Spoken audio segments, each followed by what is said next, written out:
on Principal Dr. R.J. Barnabas to present his prefatory remarks. Morning to all of you,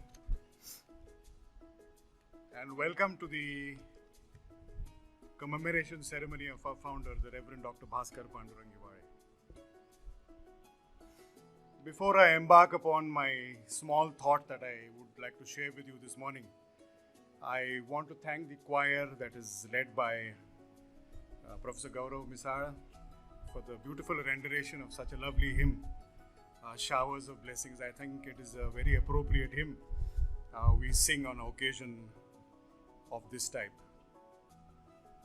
I think it will be only appropriate at this point in time also to acknowledge the fact that when the situation arose that we relocate the bust from its place where it was to a new location, our think tank was looking at various options, and then they thought that this would be an ideal place for relocating the bust simply because it would be centrally located and accessible to all. And if us who are members of the faculty of the college and maybe of the two units look back even 2 months ago, this place was a obscure place. What was here? There was a little compound here, and there was a small botanical pool that had a few leaves and probably a few frogs. There were no fishes, I could tell, because the water was so murky. And look at it now in its present status. This is a monument that is going to be here far beyond our lifetime, and credit for that should go to our engineer and architect team, father and son team of Mr. Sheikh Akhtar, who have done a tremendous job in designing this. There are some very modern technologies that they have employed here, which I'm not very familiar with, but it is something magnificent which looks equally beautiful in the morning and the night. I also want to make a special mention here of Mr. Sai Suram. Mr. Sainath Suram, we all know him as being only a printer, but he apparently is an all-rounder, and he has a large role in getting this set up to what it is today. Importantly, that we should remember that when we thought of making this structure, we thought that it should be a structure which is befitting the stature of the founder, and I think they all have done a great job, so kudos to them.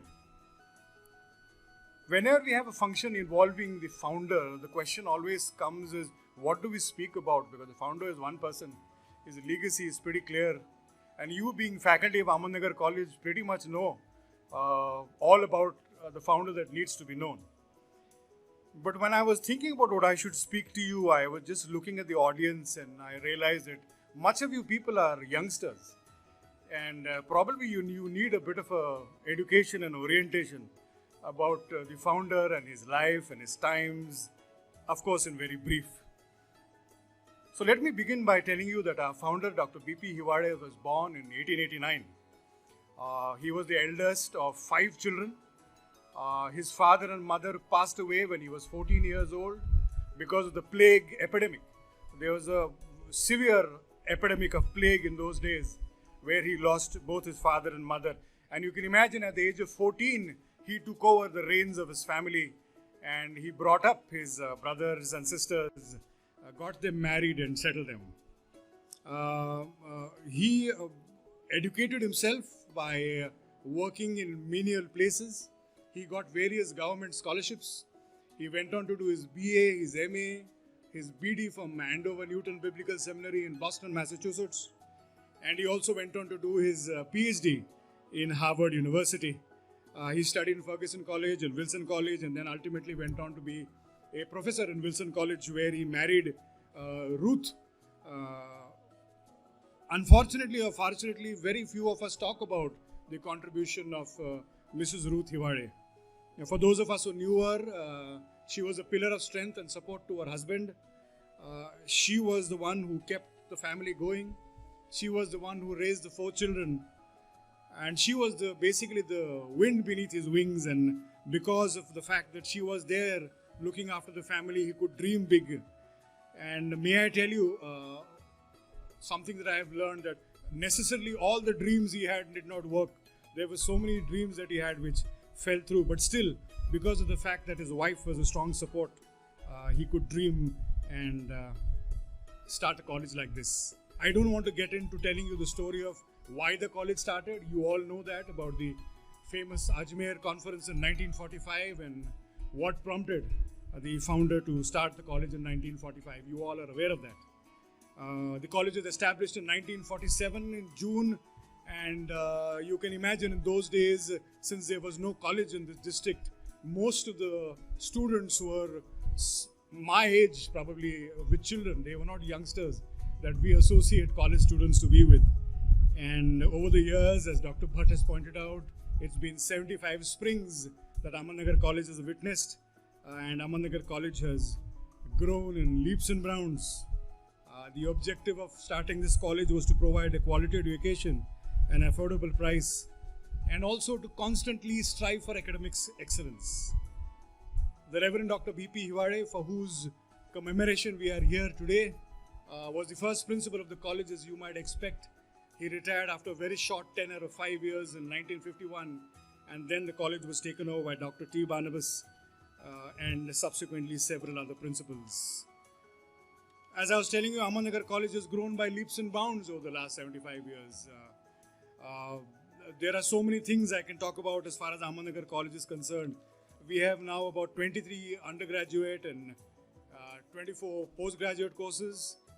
We have 8 research centers. We have 15 add-on courses that we have started. We are unique in so many ways.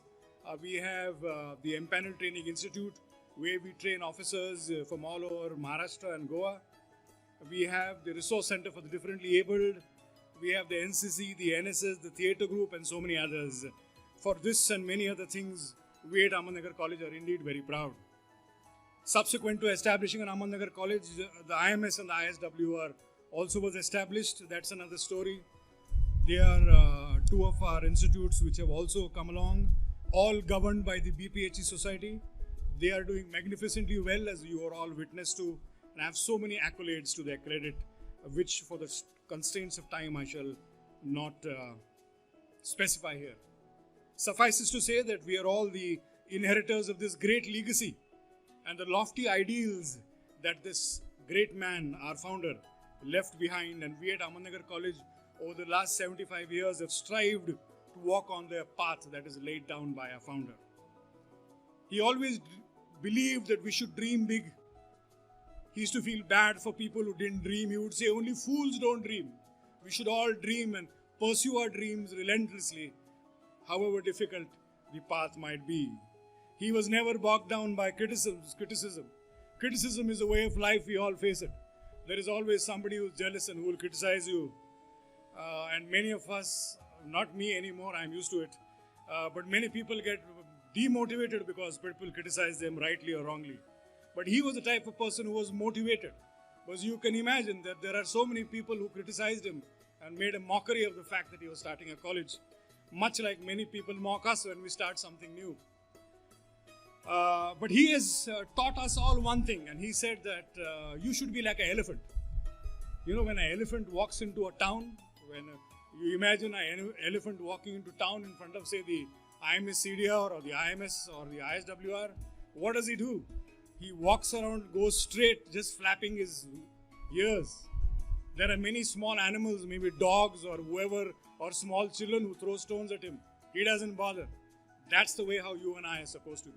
We all should be like elephants, relentlessly pursuing our goal, marching ahead, irrespective of what people might say. And this is something that I have learned and have tried to inculcate. And I've mastered, may I tell you, over my many years as being associated with Ahmednagar College. Sure, there are people that you will come across. You must have, I can't give you a better analogy, but if you look at a little glass bowl and you put some crabs in there, you'll see that each crab is trying to pull the other crab down. There are many of such people around the world, but we have to, keeping our founders' legacy in mind, irrespective of the criticism or the difficulties we face, relentlessly pursue our goals. And so today, as we celebrate his life and on this beautiful morning and have this commemoration ceremony, let us not forget the many dreams and aspirations that he had for you and me. And let us all strive hard to keep up to this lofty legacy that we are all the temporary custodians of, today or tomorrow we move on, what is important that we leave a strong foundation for the generation next to follow. There is much I can say about the founder, but because of the constraints of time and because there are other speakers, I'd just like to end this talk with the lyrics of one of his favorite hymns. It's a lyrics of this hymn that I want to share with you. I want to quote, truly summarized his life's mission, how he lived his life. And the hymn that has lyrics I want to tell you is entitled, O Jesus, I have promised.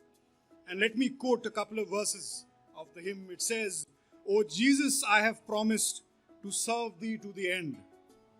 Be thou forever near me, my master and my friend. I shall not fear the battle if thou art by my side, nor wander from the pathway if thou wilt be my guide. O Jesus, thou hast promised to all who follow thee that where thou art in glory, there shall thy servant be. O Jesus, I have promised to serve thee to the end. O give me grace to follow my master and my friend. Unquote. Thank you all for taking the time out.